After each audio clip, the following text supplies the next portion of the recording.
concebido en 1803 como Real Museo Militar destinado a la formación práctica de los profesionales de los cuerpos de artillería y de ingenieros. En 1843 se abrió a la sociedad civil como Museo de Artillería. Posteriormente, se fueron constituyendo museos ligados a otros cuerpos y armas como ingenieros, caballería, sanidad, infantería, que acabaron incorporándose al Palacio del Buen Retiro en los años 30 del pasado siglo.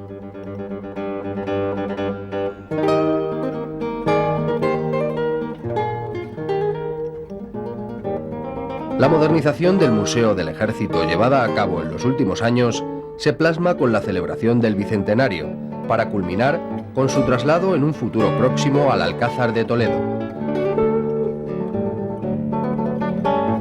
Con motivo de esta celebración, el día 9 de abril de 2003 tuvo lugar el acto de presentación del segundo centenario de la creación del Real Museo, que estuvo presidido por el excelentísimo señor General de Ejército, jefe del Estado Mayor del Ejército, don Luis Alejandre Sintes.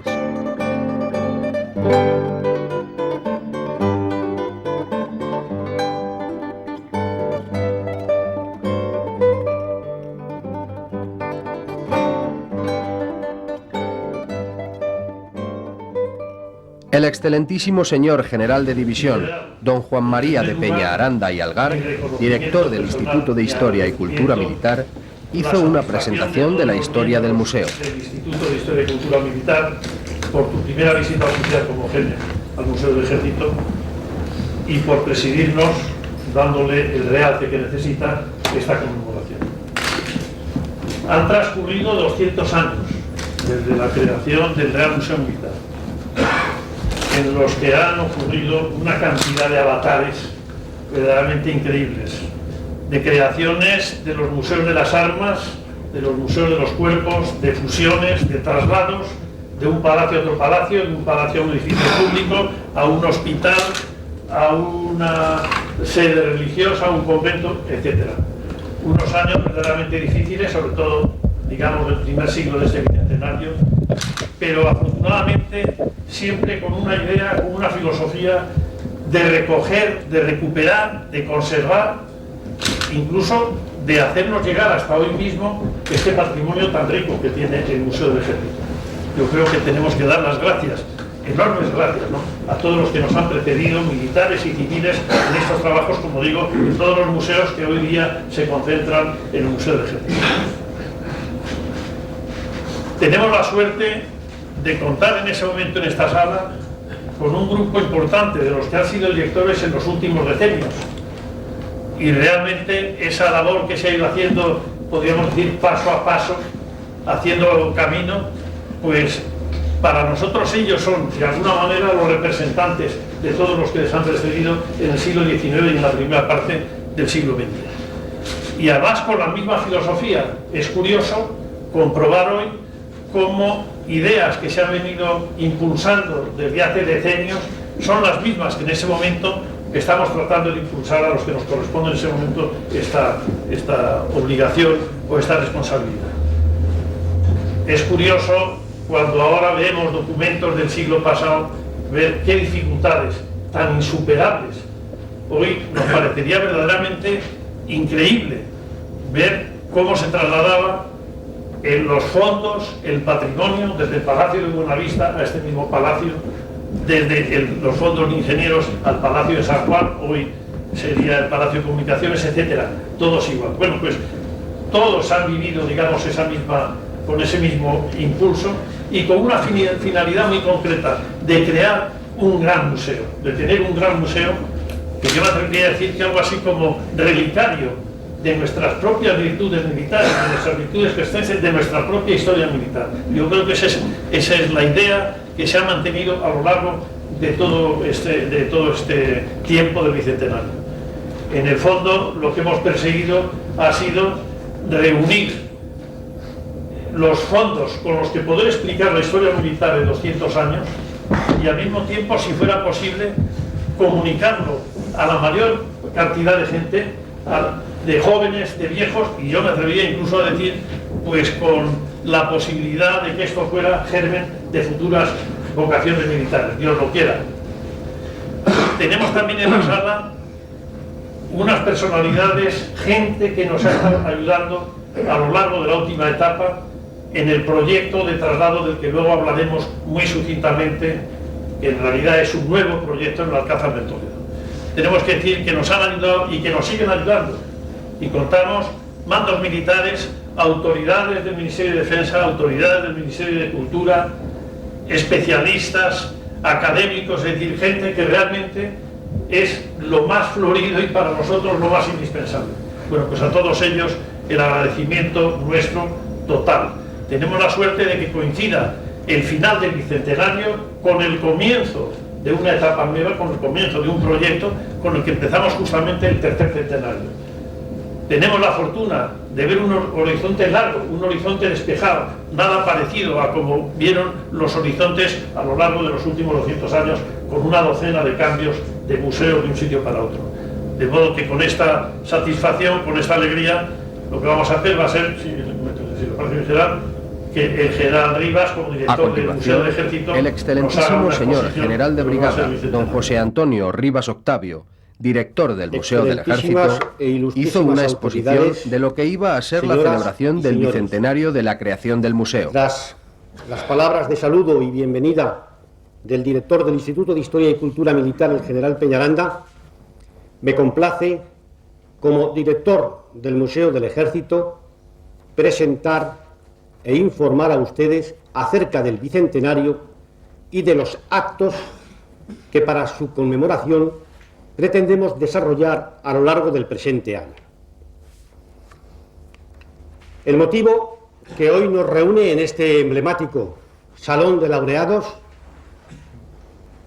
debe de constituir para todos nosotros una gran satisfacción, pues en este acto pretendemos rendir un homenaje, o al menos tener un grato recuerdo para todas aquellas personas que a lo largo de estos 200 años, con su dedicación, entusiasmo y cariño, han contribuido a que estas cuatro paredes alberguen hoy un rico patrimonio cultural.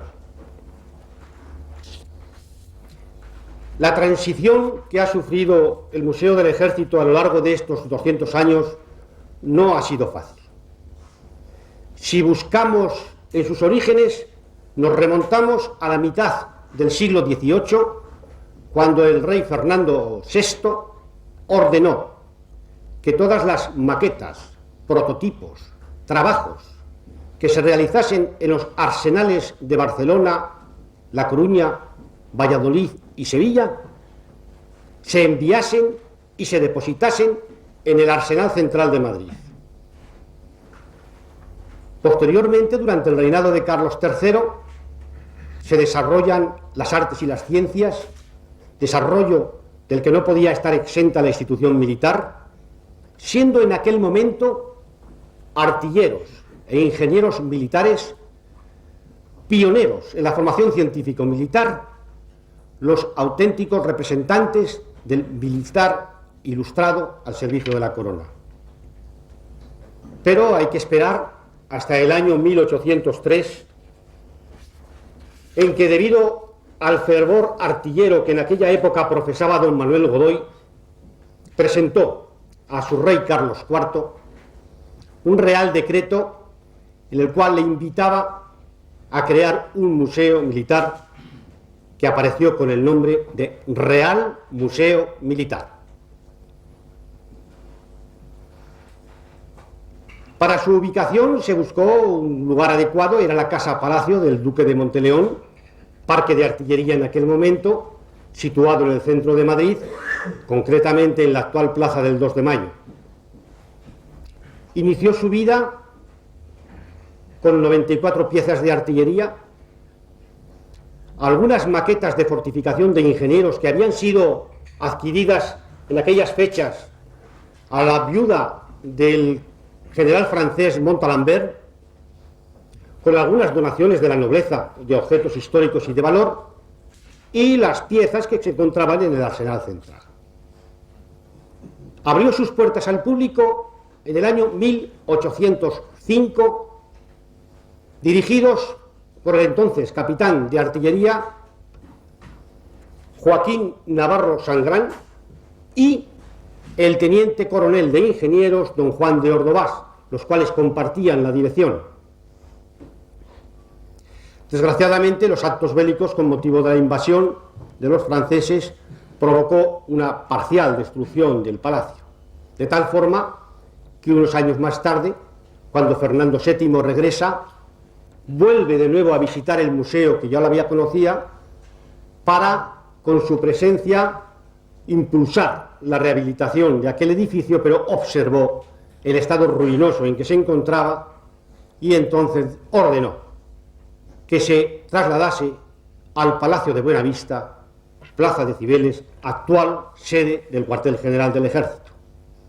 Este traslado finalizó en el año 1817. Allí desarrollaba su vida el Real Museo Militar, hasta que discrepancias que surgieron en la dirección compartida provocó la separación de los dos museos. El Real Museo Militar transformó Museo de Artillería por una parte, Museo de Ingenieros por otra, aunque compartiendo el mismo edificio.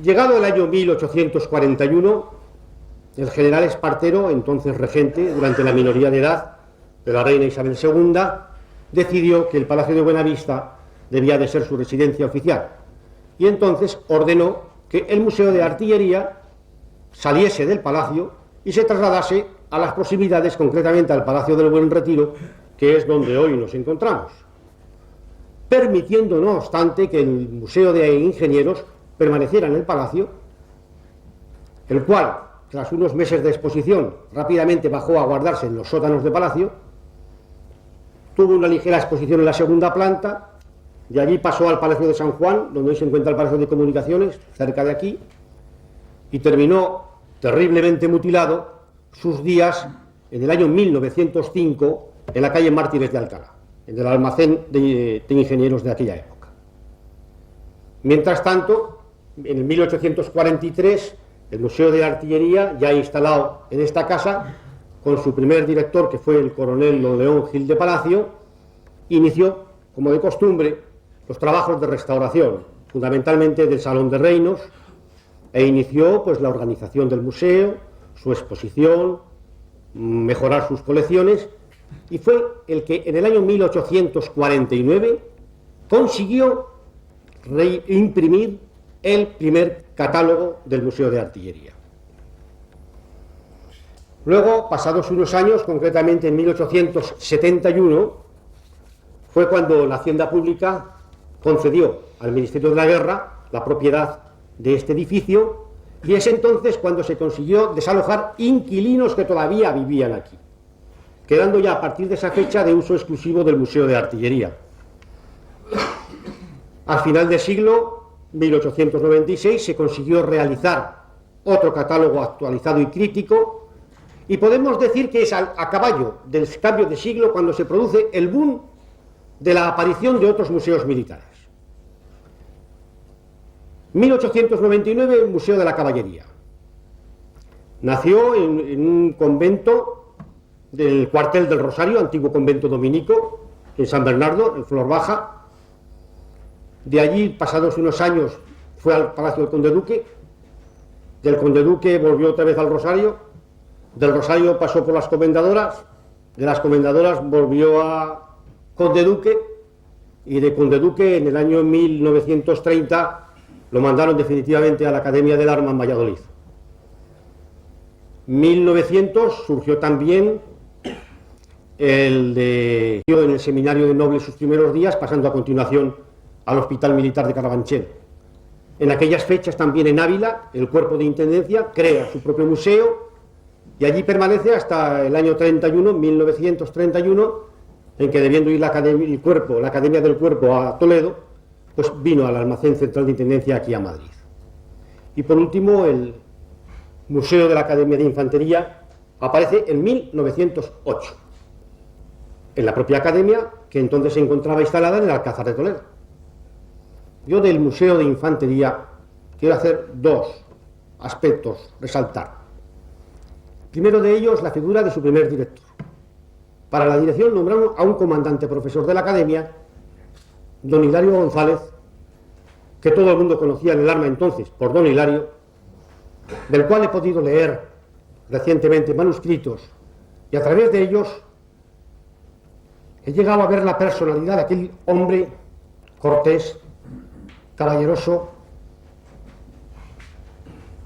muy competente, docto fundamentalmente en arqueología, en historia y en arte,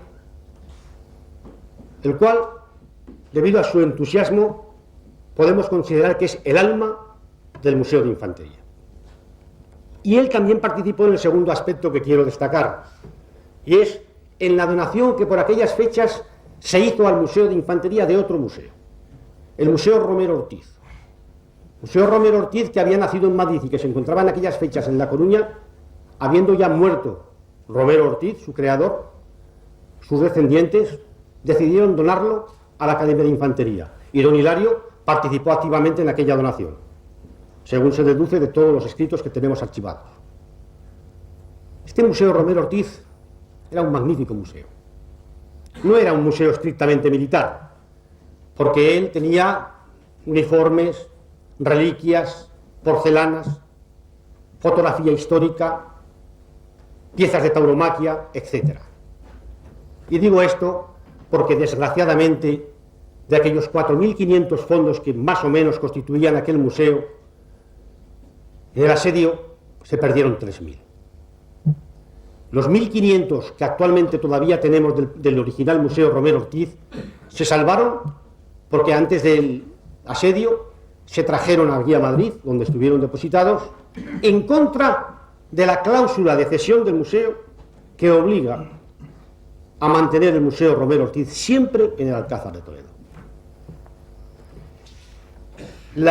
Hay un primer intento de reunificación de los museos militares. Este se produce en el año 1929, cuando el general Primo de Rivera presentó un real decreto al rey Alfonso XIII proponiéndole la creación de un patronato, la fusión de los museos y ubicarlos en el Alcázar de Toledo.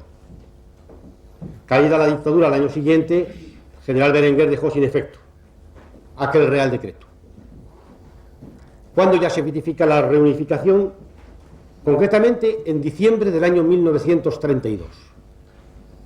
Siendo entonces en la Segunda República, presidente y ministro de la Guerra, don Manuel Azaña, firmó un decreto en el cual se creaba el Museo Histórico Militar, con la fusión sobre el de artillería que se encontraba aquí,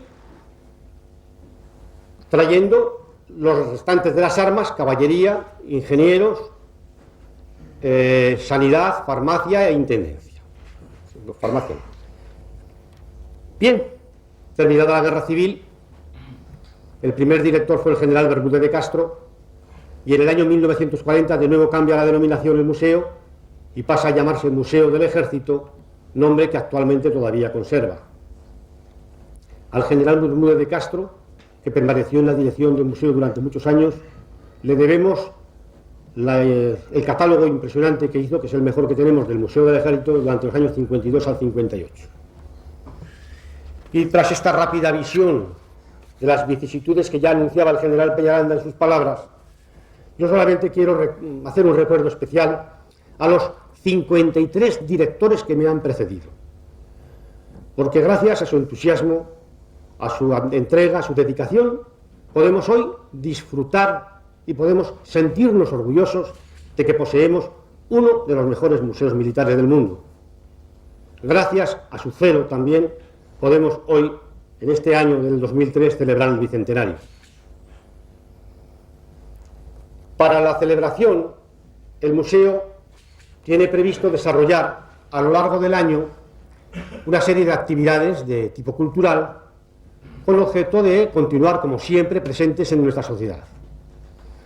La primera acción que hemos llevado a cabo ha sido adornar un poco esta caja de bombones, que es el continente de este Palacio del Buen Retiro, adornarlo con unas cintas adosadas a su fachada, con la única finalidad de darle un carácter festivo a lo largo de todo el año y al mismo tiempo llamar la atención de cuantos viandantes pasen en torno del museo, invitándoles a visitarnos.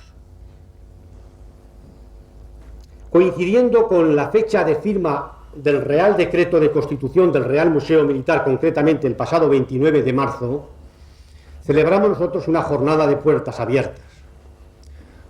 Esta jornada tiene como finalidad fundamentalmente el acercar más el museo, si cabe, a nuestra sociedad. Fue una jornada que nosotros en el museo consideramos un auténtico éxito. Es la primera vez en los 4 años que llevo como director que no he sentido envidia del Museo del Prado. Y digo esto porque por primera vez, también por primera vez, había 10 o 12 personas haciendo cola esperando a que se abriese la puerta para entrar en el museo, cosa que estoy cansado de ver todos los días en el Museo del Prado. Se organizó aquel día con la presencia de nuestros técnicos y del personal especialista y de nuestros guías voluntarios. Se organizaron unas visitas dirigidas por todo el museo en horarios distintos, que fueron muy bien aceptadas por el público que nos visitó, y en aquella fecha llegamos a la cifra aproximadamente de 500 personas. Para nosotros es una cifra alta. Puedo decir que la media en este museo hoy, en jornadas laborales, es de aproximadamente entre 80 y 85 personas, llegando en los festivos a 200, por lo tanto es una cifra importante.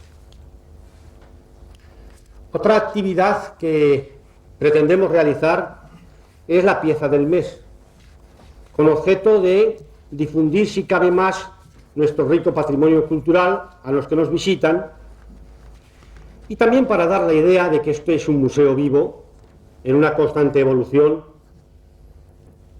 que investiga y que difunde sus fondos.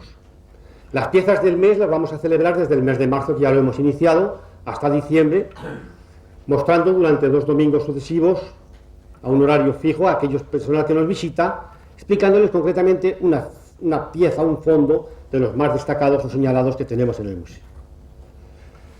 Otra actividad que pretendemos desarrollar son los talleres infantiles.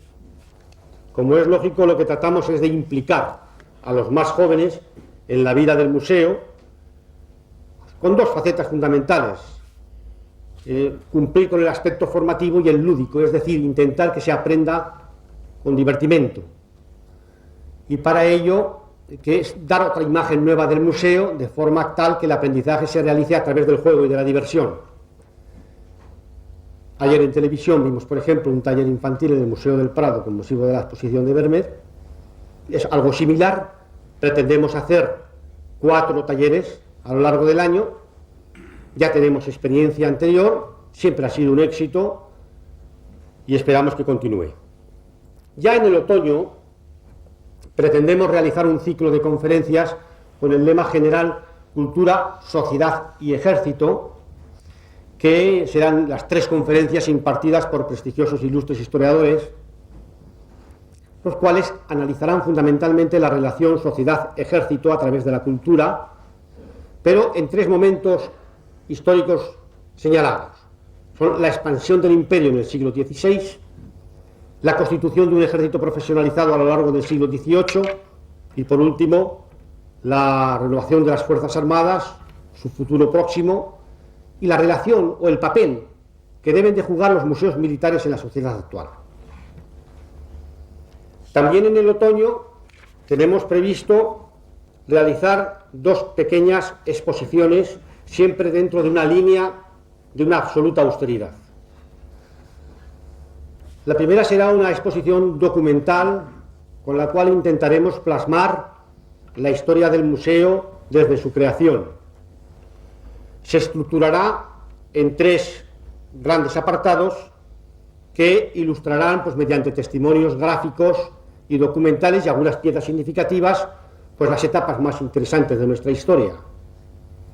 Pretendemos prestar una atención especial a la formación de las colecciones, su relación con la sociedad, que esto queda patente por la actividad desarrollada y la presencia del museo en exposiciones internacionales. Luego, cuáles son los objetivos del museo y su evolución museológica. sin olvidar también las 3 sedes que sirvieron de casa de este museo. Luego también pretendemos llevar a cabo una exposición fotográfica. Una de las finalidades, el objetivo primordial de nuestro museo es conservar los fondos para las generaciones futuras. Para conseguirlo, nos hemos visto obligados recientemente, en estos últimos años, a retirar de nuestra exposición permanente gran parte de fondos, fundamentalmente textiles, papel, cuero, documento, fotografía, el cual se encontraba verdaderamente degradado y que de continuar en aquella situación probablemente se perdería a corto plazo. Esto hace que hayamos considerado conveniente, con motivo de este bicentenario, el mostrar la gran riqueza histórica en fotografía histórica que tiene el museo, alguna de ella inédita. Por lo tanto, mostraremos una selección de este conjunto de un gran valor documental y de un interés iconográfico y artístico dentro de la historia de la fotografía en España de los siglos XIX y XX. Y ya para finalizar, pretendemos editar un libro catálogo que nosotros pomposamente titulamos como Tesoros del Museo del Ejército, en el cual pretendemos exponer con un estudio analítico serio y riguroso pues en los trabajos sobre aproximadamente 18 piezas de las más representativas del museo, trabajo hecho por nuestros historiadores, por nuestro personal especialista, los cuales nos han servido además también para servir como trabajo previo en las piezas del mes. Bien, quiero finalizar esta breve exposición diciéndoles que a continuación les vamos a proyectar 2 vídeos de corta duración. Los 2 vídeos consideramos que son importantes. El primer vídeo va a ser de un museo que ya no existe. Concretamente lo hemos hecho antes de levantar los fondos del Alcázar de Toledo, donde, como saben, había 9 secciones de la sección delegada de nuestro museo allá expuestas, al mismo tiempo que existía el Museo del Asedio, que dependía del Patronato de Conservación del Alcázar de Toledo. Ese vídeo, que con mucho gusto se lo entregaremos luego, es ya un documento, porque ya es un museo que no existe.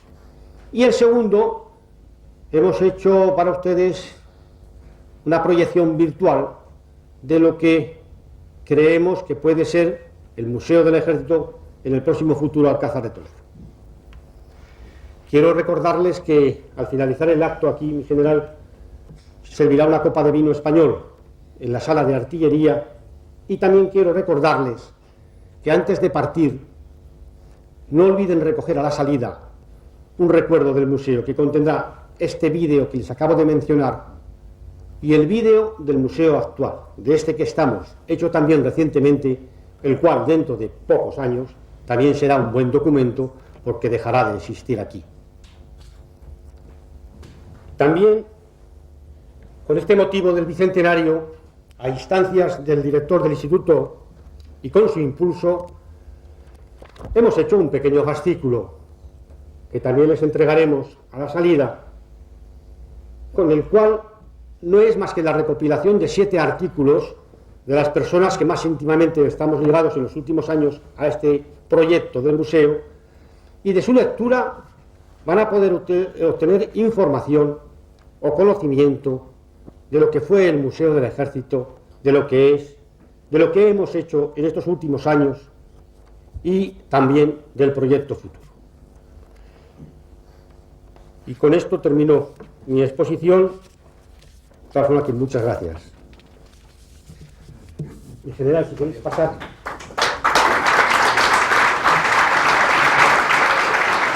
Y en consecuencia, repetidas instrucciones y reconstrucciones. En 1936 se inicia la guerra civil y tras el asedio por parte de la Justicia Republicana. Posteriormente, el general de ejército Geme dirigió unas palabras a los asistentes. Queremos estar aquí. Autoridad del Ministerio de Cultura, compañeros de la Armada, compañeros del aire. Y queremos estar con vosotros para celebrar el cumpleaños, el bicentenario. Y a lo largo de la mañana, a lo largo de esa hora de exposición, ha surgido básicamente dos conceptos, pasado y futuro. Luego diré un poco cómo me veo en medio. En el pasado va ese homenaje a los 57 directores que han formado esa historia del museo, que ya las palabras del propio general Rivas eran una lección de historia, los artilleros de Monteleón, las separaciones entre cuerpos facultativos, Primo Rivera separa los de infantería por su lado, los de caballería moviéndose como nerviosamente de un sitio a otro. Está prácticamente nuestro vaivén histórico de esos dos siglos. Pero están también las personas que en los últimos años han tenido que conducir y tomar responsabilidades.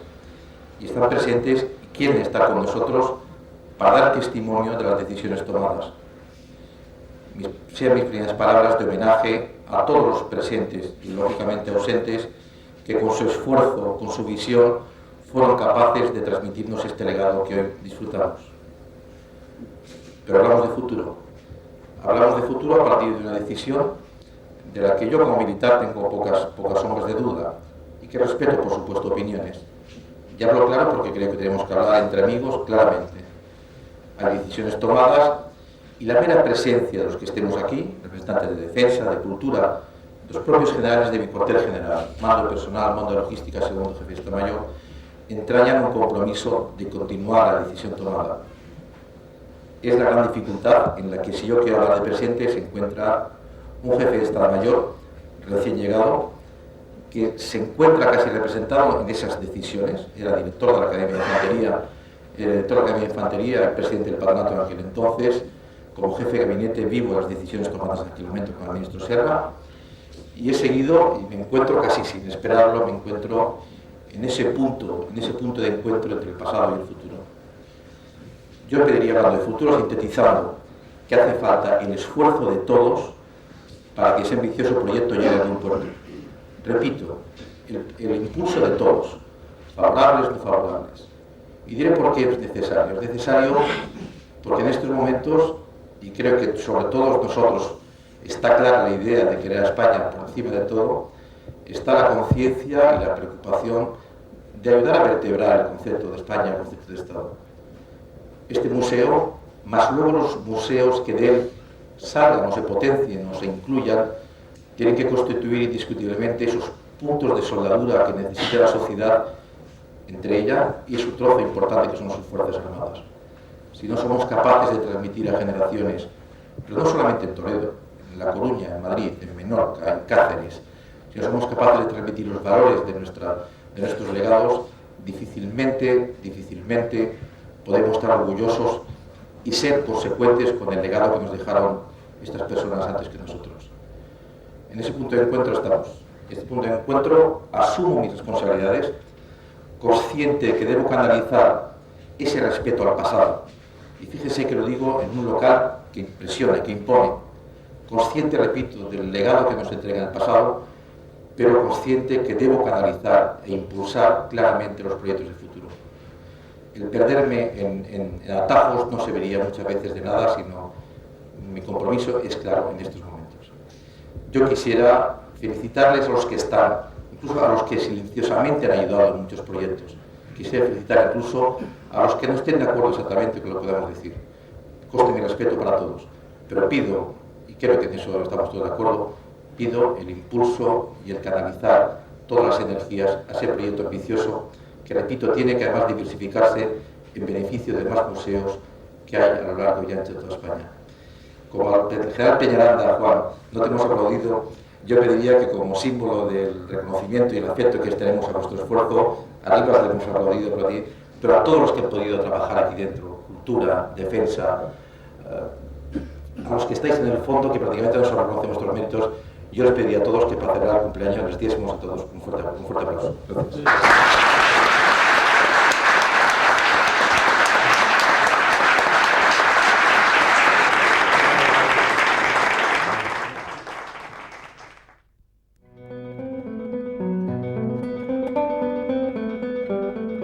El acto concluyó con una visita a las instalaciones del museo.